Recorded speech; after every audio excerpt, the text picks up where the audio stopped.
ని ఇలాగే చేస్తానండి. ముందుగా మజ్జిగ చేసుకుంటాను. ఆ తర్వాత ఉల్లిపాయలు, పచ్చిమిర్చి, కొత్తిమీర కట్ చేసి ఇందులో వేసేస్తాను. ఆ తర్వాత ఇలా తాలింపులకి పప్పు, శనగపప్పు, ఎండుమిర్చి, ఆవాలు, జీలకర్ర కరివేపాకు. జీలకర్ర లేదు ఉంటే వేద్దును, లేదు ఉన్న దాంట్లోనే చేసేస్తున్నాను అనమాట. ఇదైతే అవుతుంది. ఇంకా తాలింపు వేసాను, నూనె కూడా వేసాను. ఈలోగా ఇది కలుపుకుందాం. మనం ఉప్పు అయితే ఇప్పుడు ఇందులో వేసేసుకోవచ్చండి. చూసి వేసుకోండి, ఉప్పు ఎంత పడుతుందో చూసి వేసుకోవచ్చు. ఇందులోనే పసుపు వేసుకోవాలన్నమాట. అలా పచ్చివాసన వస్తుంది, అందులో వేయకూడదు. ఇందులో మనం తాలింపు పెట్టే దాంట్లోనే పసుపు వేసుకొని కలుపుకోవాలి. అంతే అండి, రెడీ అయిపోయింది. మీకు నచ్చినట్లయితే ఇంగువ కూడా వేసుకోవచ్చు, అది ఆప్షనల్ మాత్రమే. ఇష్టం ఉంటే వేసుకుంటారు, లేకపోతే లేదు.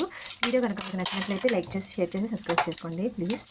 ఇలా మనం ఇలా తాలింపు వేసుకోవడం వచ్చిందా. ఈసారి ఇలా ట్రై చేసి చూడండి, చాలా బాగుంటుంది రుచిగా.